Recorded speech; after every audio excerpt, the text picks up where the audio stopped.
నమస్కారం గురుగారు. ఆశీర్వచనం తల్లి. గురుగారు, ఏదైనా కష్టం వచ్చినప్పుడు అంటూ ఉంటారు పెద్దవాళ్ళు, ఏదైనా పెద్ద ఆపద వచ్చినప్పుడు భగవంతుడు పరీక్షిస్తూ ఉంటాడు, ఇది భగవంతుడు పెట్టిన పరీక్షే అని చెప్పి. నిజంగా భగవంతుడే ఒక భక్తుడిని పరీక్షిస్తాడా? లేదు అని అంటే మనం ఏం చేసినా కర్మగా మారుతుంది, గత జన్మ కర్మ వల్లే ఈ జన్మలో అనుభవిస్తున్నాము అంటారు. మరి కర్మ వల్ల మనం అనుభవిస్తున్నాం అనుకోవాలా? ఏ రకంగా తీసుకోవచ్చు అంటారు? శ్రీ మహాగణాధిపతయ నమః. ఐం మహాసరస్వత్యే నమః. శ్రీ లలితాంబికాదేవియే నమః. ఇక్కడ రెండు ఉంటాయమ్మా. ఎప్పుడు కూడా ఒకటిగా అని అనడానికి ఉండదు. ఎందుకు ఈ మాట అంటున్నాను అంటే, పరీక్ష చేసేటువంటి వాడు భగవంతుడే. మనము పూర్వజన్మ కృతం పాపం వ్యాధి రూపేణ అని మనం చెప్పుకుంటాం. వ్యాధి అంటే అదేం రోగం కాదు. వ్యాధి అంటే పూర్వజన్మ చేలో చేసుకున్నటువంటి దీన్ని బట్టి ఇప్పుడు ఈ జన్మలో కొంత నడుస్తుంది. భగవంతుడు పరీక్ష చేస్తాడు. ఎందుకు చేయడు? తప్పకుండా చేస్తాడు. ఎందుకంటే వీడు నిలబెట్టుకోగలడా లేదా అనేటువంటి. మీకు ఉదాహరణకు చెప్తాను చూడండి. వీళ్లకు చాలా డబ్బులు ఇస్తాడు. డబ్బులు ఇచ్చినప్పుడు మనం పోగొట్టుకుంటాం. దాని యొక్క విలువ తెలియకుండా పోగొట్టుకొని నాకు మళ్ళీ డబ్బులు కావాలని మనం ప్రయత్నాలు చేస్తూ ఉంటాం. ఇచ్చినప్పుడు దాన్ని ఏమాత్రము నువ్వు జాగ్రత్తగా చేసుకున్నావు అనేటువంటిది అవసరం. అంటే అవకాశము ఇచ్చినప్పుడు ఆ అవకాశం అనేటువంటిది జార విడుచుకోకూడదు. ఆపర్చునిటీస్, ఒక అవకాశం మనకు భగవంతుడు ఇచ్చినప్పుడు ఆ ఇచ్చిన అవకాశాన్ని దాన్ని జార విడుచుకోకూడదు. దాన్ని మనం వినియోగించుకోవాలి. మళ్ళీ అవకాశాల కోసం ఎదురు చూడాలి. ఎదురు చూడాలి అంటే ఏం చేయాలి? అవకాశం వచ్చేట్టుగా క్రియేట్ చేసుకోవాలి మళ్ళీ మనమే. అంటే మనకు ఒక తెలివి భగవంతుడు, అందుకే జంతువునాం నరజన్మ దుర్లభం అని, మనిషికి ఒక తెలివి, ఒక యాక్టివిటీ ఇచ్చినాడు చేయడానికి. నీకు ఒక అవకాశం ఇచ్చినాడు, ఒక దారి చూపించినాడు. అందుకనే మహాకవి శ్రీశ్రీ ఒక మాట అన్నాడు చూడండి. నీవు పరిగెత్తు, వీలైతే నడుచు, లేదా అలా ఇలా కదులు, ఒకే చోట కూర్చొని ఉండిపోకు, నువ్వు ఉన్నావని తెలుపు అన్నాడు. ఎందుకంటే కదలిక అవసరం. నువ్వు ఒక చోట కూర్చుంటే నీకేం పని జరుగుతుంది? నువ్వు ఉన్నావని తెలియాలి కదా. అలా కొంతమంది మహానుభావులు చెప్పేటువంటి మాటలు ఊరికే ఉండవు. పివి నరసింహారావు గారు కూడా, ఏమయ్యా నా మీద ఈ మధ్య ఏమి రాయడం లేదు, కనీసం తిడుతూ అన్నా రాయండి అని పత్రికలు రాయమన్నాడు. అంటే నేను జనాల్లో ఉండాలి, నవ్వుతూ అన్నా అది జనాల్లో తెలియాలి అని, కనపడుతుండాలి అని. అంటే తెలియదని కాదు, అందరికి తెలుసు. కానీ ఈ ఒక 4 నెలల్లో 5 నెలల్లో ఏం పట్టించుకోకపోతే నా గురించి ఏం రాలేదే పేపర్లో అని అనుకుంటారు. రావాలి అంటే తెలియాలి. అందుకని ఇక్కడ ఏమవుతుందంటే అమ్మా, మామూలుగా భగవంతుడి యొక్క పరీక్షలు వీడు నెగ్గగలుగుతాడా లేదా అనేటువంటివి ఉంటాయి. 2 రకాలు ఉంటాయి. దాన్ని మనం ఏమనుకోవాలి అంటే, మనకు సంతోషము వస్తే సంతోషం ఎక్కువ పడడము, దుఃఖము వచ్చినప్పుడు దుఃఖపడటము కాకుండా 2 సమానముగా తీసుకుని జాగ్రత్తగా మన కెరీర్ను మనమే మలుచుకొని మన వ్యక్తిత్వాన్ని వికసింపజేసేటువంటి విధానముగా, ఒక మల్లె తీగ కదా ఒక దారము చుడితే అలా అలా ప్రాకుతూ, అది చూడండి ఏది అనుకూలమైతే దానికి ఆ తీగ అట్లాంటిది. ఈ తీగ కాదు, ఏదైనా సరే ఒక తీగ ఒక్కసారి మనం అక్కడ రోడ్లో పడింది అంటే దానికి ఏదైనా ఒకటి ఉంటే అలా అలా అలా ముందుకు ఎక్కడో ఒకటి పైకి నిలబడి దాన్ని పట్టుకుని పాకుతుంది. దానికి ఉన్నటువంటి తెలివి కూడా మనిషికి లేకపోతే ఎట్లా?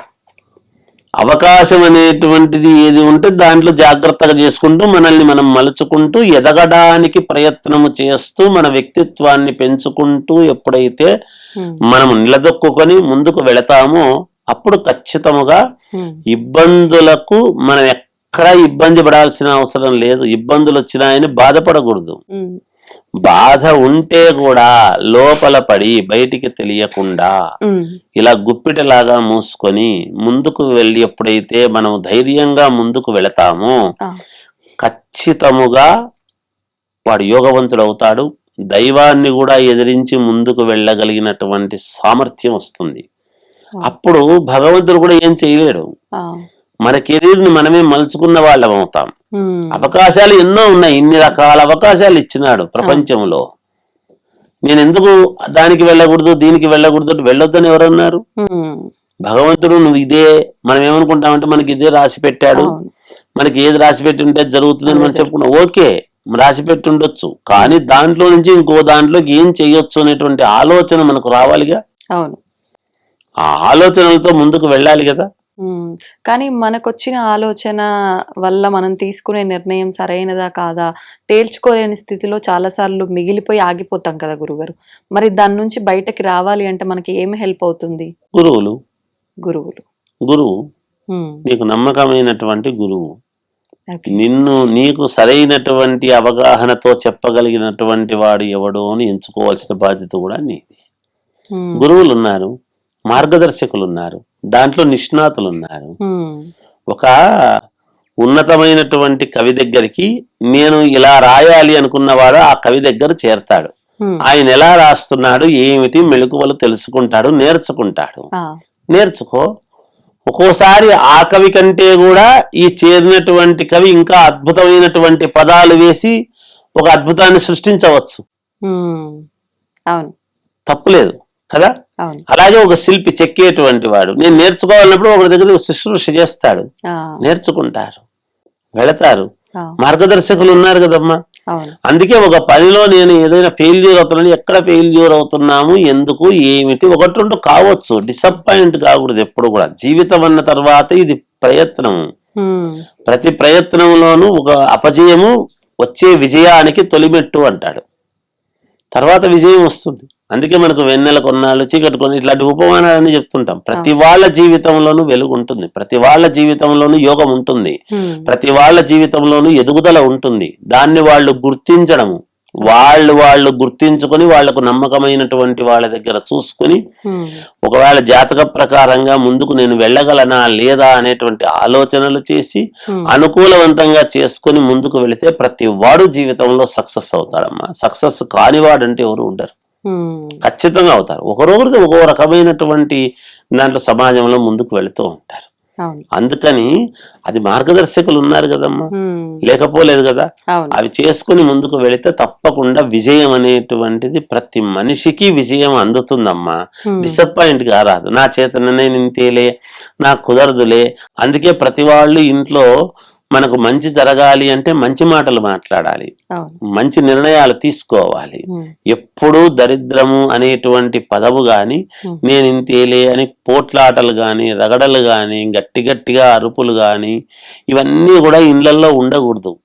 ఇంట్లో ప్రశాంతత అనేటువంటిది ఎప్పుడైతే మనం ఎంత బాధ ఉండినా ప్రశాంతత, ఔన్నత్యము, గట్టిగా అరుపులు, బాధ నిరంతరం ఇలాంటివి లేకుండా మనం జాగ్రత్తగా ఉన్నంతలో సంతోషాన్ని ఎప్పుడైతే వ్యక్తపరుస్తామో, అరే ఇంత ఇబ్బంది ఉండినా వీడి ముఖములో ఏమాత్రము కనిపించకుండా ఉన్నాడే వీడు అనేటువంటి దీంతో భగవంతుడు కూడా మనకు అప్పుడు తోడవుతాడు. ఖచ్చితంగా భగవంతుడు ఎక్కడుంటాడు అంటే ఎంత ఇబ్బంది ఉండినా ప్రసన్న వదనముతో ఎప్పుడైతే భగవంతుడికి దీపారాధన చేస్తూ ఉన్నప్పుడు ఎంత కష్టమన్నా ఉండని, ఎంత ఇబ్బంది అన్నా ఉండని, దీపారాధన చేస్తూ ఉన్నప్పుడు తండ్రి నా వంతు ధర్మం నేను చేస్తున్నాను అని చిరునవ్వుతో ఎప్పుడైతే మనము దీపారాధన చేస్తామో ఆ వెలుగు జీవితాంతము మనకు ఒక గొప్ప వెలుగును భగవంతుడు తప్పకుండా ఇచ్చి తీరుతాడు అని ఉంది. మన చేతుల్లోనే ఉంటుంది మన జీవితం. ఎవడో మన జీవితాన్ని నాశనం చేస్తాడు, వాడు నన్ను చాలా ఇది చేస్తున్నాడు, నన్ను తొక్కేస్తున్నాడు, నన్ను ఏదో నాకు తప్పుదో పట్టిస్తున్నాడు ఉంటారు. మనము పైకి ఎక్కుతూ ఉన్నప్పుడు ప్రతివాడు కిందికి లాగాలనే చూస్తాడు. లాగేటువంటి వాడికి అవకాశము ఇవ్వకుండా 1-2 సార్లు జారినా మళ్ళీ ప్రయత్నం చేసి ఎక్కాలి అనే దృఢ సంకల్పము నీకు ఉంటే నిన్ను ఆపగలిగినటువంటి భగవంతుడు కూడా ఆపలేడు. భగవంతుడు అవకాశమే ఇవ్వడు కదా, ఆపేవాడైతే నీకు అవకాశం ఎందుకు ఇస్తాడు?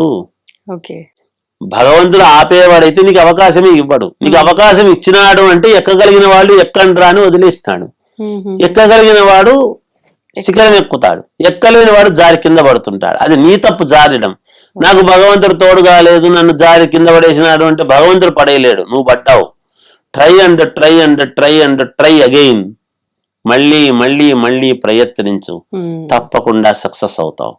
10సారి, 11సారి, 20సారి, 30సారి, 100సారికైనా నువ్వు సక్సెస్ కావాలి అనే దృఢ సంకల్పము నీలో ఉంటే నీ సంకల్పాన్ని, బలమైన సంకల్పాన్ని ఎవడు ఛేదించలేడు.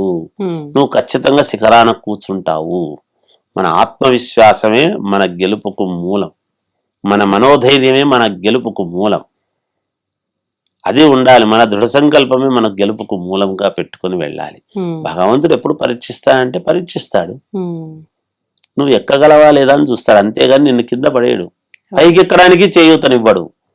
నీకు ఎక్కమన్నాడు, నువ్వు ఎక్కు. ఎక్కిన తర్వాత నీకు వీడు గెలిచినాడు అని వస్తాడు, అవకాశం ఇస్తాడు.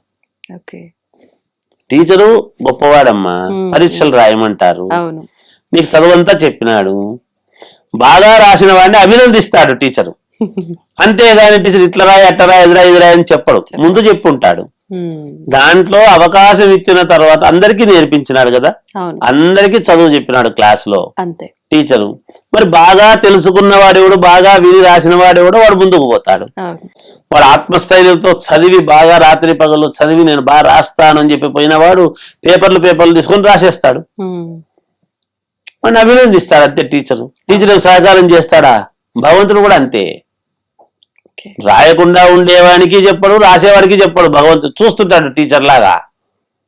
నేను అందరికీ అవకాశం, అందరికీ పేపర్లు ఇచ్చిన, అందరికీ చదువు చెప్పిన, ఎవడు నేర్చుకున్న దాన్ని బట్టి వాడికి ఉంటుంది. అంతే కదా, అంతే సింపుల్ అమ్మా. అంటే ఏం చేసినా ఒక జ్ఞానంతో, ఒక ఎరుకతో మనం అడుగు వేయాలి.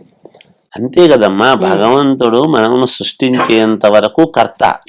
ప్రతి దానికి నాకు భగవంతుడు తోడైనాడు, నేను కారు కొన్నా, నీకు ఈ కారు కొనుక్కోవాలి, బెంజ్ కారు కొనుక్కోవాలనే ప్రేమ నీకు ఉండదు, కొన్నావు, నీకు డబ్బు అనుకూలమైంది, నాకు భగవంతుడు డబ్బు ఇచ్చినాడు అంటే. భగవంతుడు డబ్బు ఇవ్వడం అనేటువంటిది నువ్వు అనుకుంటున్నావు. నువ్వు శ్రమపడి నీ తండ్రికి శ్రమ పెట్టి, ఆయన శ్రమపడి డబ్బు పెట్టినాడు, ఆయనకు తోడైనాడు, ఇచ్చినాడు, బాగుంది. నీకు అదే ఉంటుందని లేదు కదా. నువ్వు కూడా శ్రమపడి దాన్ని నిలబెట్టుకోవాలి కదా. తండ్రి సంపాదించినటువంటిది కొడుకులు నిలబెట్టుకోవాలి. నిలబెట్టుకోవడమే కాకుండా నీ సంపాదనతో తండ్రి సంపాదనకు యాడ్ అయి చూసుకునేటువంటి విధానముగా నువ్వు ఉండాలి. తండ్రి ఉంది కదా, నాకెందుకులే, నేను సంపాదన ఎందుకు కూర్చొని తింటాను లేంటిది కరిగిపోతుంది. నీ పని ఏమిటి? నీ బాధ్యత నువ్వు నిర్వర్తించాలి కదా. అందుకని ఇక్కడ మనం ఏం చేస్తాము అంటే, మన కష్టే ఫలి అనేటువంటి పదం ఎందుకు వచ్చింది? కష్టపడాలి. కష్టపడి ఏదైతే సాధించుకుంటావో దాంట్లో ఔన్నత్యము, నీ స్వశక్తితో నువ్వు సంపాదించుకున్నావు అనేటువంటిది ఉంటుంది. ఎవడో ఇచ్చింది ఎంతసేపు ఉంటుంది? ఉండదు. అందుకని జాగ్రత్త పడితే భగవంతుడు ఎప్పుడూ కూడా పరీక్ష చేస్తూ ఉంటాడు. వీడు ఎక్కని అనేటువంటి దాని భగవంతుడు నన్ను చాలా పరీక్ష చేస్తున్నా అంటే భగవంతుడే పరీక్ష చేయడు. ఇబ్బందులు వస్తూ ఉంటాయి, పరీక్షని మనం అనుకుంటాం. అయితే చూస్తుంటాడు భగవంతుడు, నాకు సమయానికి నాకు భగవంతుడు ఎందుకు అనుకూలించలేదు అంటే, ఎందుకు అనుకూలించాలి అసలు? ఫస్ట్ ఎందుకు, నీకు దేనికి అనుకూలించాలి? నీకు శక్తినిచ్చినాడు, నువ్వు దాన్ని సమన్వయం చేసుకుని వెళ్ళాలి. అంతేగాని భగవంతుడిని చేయబట్టుకుని నడిపించాడు కదా.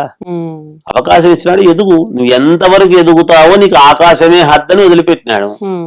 నువ్వు ఉన్నతంగా ఎదుగుతావా, పవిత్రముగా ఎదుగుతావా, అందరినీ ఆశ్చర్యపరిచేట్టుగా ఎదుగుతావా, లేదా అందరికీ ఎవ్వరికీ పనికి రాకుండా హీనుడవై బ్రతుకుతావా, ఛాయిస్ నీకే వదిలిపెడతాడు.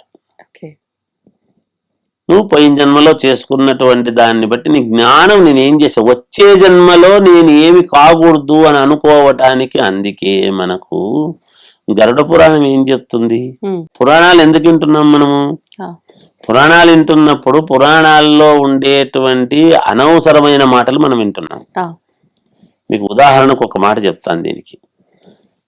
ద్రౌపదీదేవిని, ఆమె నేను ఏకవస్త్రిని, పైగా ఆమె ఋతుక్రమంలో ఉన్నాను నేను అని అన్నప్పుడు, ఏకవస్త్రిని అన్నప్పుడు ఆమెను జరజర ఈడ్చుకొని రావటం అనేది జరిగింది. అందుకే ఋతుస్రావంలో ఉండేటువంటి వాళ్ళని ఎందుకు చూడకూడదు, వాళ్ళు లోపల ఉండాలని పూర్వం అనిన్నారు అంటే, అట్లా చూసినందుకే చూసిన వాళ్ళందరూ కూడా ఆ యుద్ధంలో చనిపోవడం జరిగింది. అలాంటి ఆమె అంత కోపోద్రిక్తురాలై చూసింది అందరినీ కూడా. సహజముగా ఆడవాళ్ళు ఋతుక్రమంలో ఉన్నప్పుడు వాళ్ళు పక్కన ఉంటారు అనేటువంటిది. ఈడ్చుకొచ్చినారు, ఆమెను వివస్త్రాలు చేసినారు, ఇవన్నీ మనం చెప్పుకుంటున్నాం బయట. అంటే కారణం, నేను ఏకవస్త్రిని రాకూడదు అని చెప్పింది. అయినా కూడా ఆమెను ఈడ్చుకొని సభా ముందుకు అంతమంది మగవాళ్ల దగ్గరికి ఈడ్చుకొని ఒక్క వికర్ణుడు అనేటువంటి వాడు 18వ వాడు ఆపినాడు, తప్పు అన్నాడు. అలా తప్పులు చేయబట్టి కదా జరుగుతాయి. పురాణాలు ఎందుకు చెప్తామంటే దాంట్లో ఉండే ఔన్నత్యాన్ని గమనించటానికి మనం తెలుసుకోవాలి. పురాణాలు దాంట్లో ఇట్లన్నాడు అట్లన్నాడు మన విపరీత వ్యాఖ్యానాలు, మన తెలివితేటలు ఎక్కువై మానవుడికి వాడు ఇట్లన్నాడు అట్లన్నాడు, రాముడు ఇట్లన్నాడు, ఇంకోడు ఇట్లన్నాడు, లేకపోతే దుర్యోధనుడు ఇది చేసినాడు అవి చేసినాడు, ఇలా చేస్తే ఇలా నాశనమైనారు. కారణం అంతటి వాళ్ళే. భగవంతుడితో శ్రీకృష్ణుడితో బాంధవ్యము పెట్టుకున్నటువంటి వాళ్లే ఇలా చేసినందుకు మట్టి కలిసిపోయినారా. మానవులము మనమెంతటి వాళ్ళము, ఇలాంటివి చెయ్యకూడదు అని చెప్పటానికి మనకు పురాణాలు ఉన్నాయి. ఏది పాటించాలో అది పాటించండి అనడానికి ఉన్నాయి. అంతేగాని వాళ్ళేదో ఒక విపరీతార్థాలు చెప్పినారని, వాడు ఇట్లన్నాడు కదా ఇట్లన్నాడు అట్లన్నాడు కదా అని మెచ్చుకుంటూనే ఒకరిని గొప్పతనంగా మెచ్చుకుంటూ మళ్ళీ మన ఏలే తీసి మన కంట్లో పొడిచేదానికి తయారైనారు మన వాళ్ళు. ఈ అతి తెలివితేటలకి ఎక్కువ పోరాదు. దాని ఒక సినిమాలో ఒక 50 రూపాయల చిల్లర కావాలన్నా 100 రూపాయల నోటు కావాలన్నా అని చిన్నగా అరిస్తే, అబ్బాయి ఏమో 50 రూపాయల చిల్లర అని పెద్ద గట్టిగా అరుస్తున్నాడు కదా, ఇది చాలా శబ్దం చేస్తున్నాడు, ఈ మూట చాలా పెద్దగా ఉంది, అన్ని 5 పైసలు 10 పైసలు పెట్టి మూట పెద్దగా ఉంది కదా, ఈ మూట ఎక్కువ అడుగుతారు. ఆ రోజులు పోయినాయి కదా. పురాణాల్లో కూడా మనం మంచి చెప్తున్నామా, పురాణాలను మెచ్చుకుంటూ మనం తప్పుడు శ్లోకాన్ని ఇస్తున్నామా? అవును అమ్మ, మనలో వాళ్ళే, బయటి వాళ్ళు ఎవ్వరు మనకు అపకారం చేయరు. ఎప్పుడు కూడా గుర్తు పెట్టుకోవాలి. వేరే దేశస్తులు వస్తే మనల్ని ఏదో ఇబ్బంది పెట్టేటువంటి రోజులు పోయినాయి. మన వాళ్ళే మన పక్కన ఉండే వాళ్ళే, మన పాండిత్యం తెలిసినటువంటి వాళ్ళే మన ఏలేదీసి మన కన్ను పొడచడానికి. నేను దాంట్లో ప్రశ్నలు ఎక్కువ వేస్తున్నా, నా తెలివి పెద్దది కదా అనుకొని ఎప్పుడైతే పురాణాలను అపహాస్యం చేసి, పురాణ పురుషులను ఎప్పుడైతే అపహాస్యం చేసి మాట్లాడతామో మన పాండిత్యం అక్కడే పోయింది, నాశనమైన అర్థం చేసుకోవాలి. పొరపాటును కూడా విమర్శించరాదు, అది తెలుసుకోవాలి. అందుకని మన చేతుల్లోనే, మన దీంట్లోనే మనము ముందుకు వెళ్ళవచ్చు. తల్లి ఉంటుంది, భగవంతుడి యొక్క ఇది ఉంటుంది, పరీక్ష ఉంటుంది అని మనం అనుకుంటాము. కానీ అలా అనుకోకుండా జాగ్రత్తగా చేసుకుంటే ప్రతి వాడు ముందుకు వెళ్తాడమ్మా, అందులో సందేహం ఏమీ లేదు. ధన్యవాదాలు గురువు. జయోస్తు. And for more videos, please subscribe to iDream. Please subscribe to iDream. Please subscribe iDream. And please subscribe to iDream. For more videos, subscribe to iDream. please like, share and subscribe to the channel. Congratulations, iDream. Subscribe to iDream. Subscribe to iDream. So subscribe to iDream Media. iDream ki iDream team andarki huge congratulations. Please subscribe iDream Media. Please subscribe to iDream. Subscribe iDream. Please subscribe to iDream. iDream అంటే నా కళల channel subscribe చేసుకున్న నోరు తిరుగుతలేదు, మీరైతే గంట గుర్తు కొట్టండి. For more such videos, please subscribe to iDream. Subscribe to iDream. Please subscribe to iDream. Please subscribe iDream Media. Please do subscribe to iDream. Please subscribe to iDream Media. For best entertainment and information, please subscribe iDream. And don't forget to subscribe to iDream.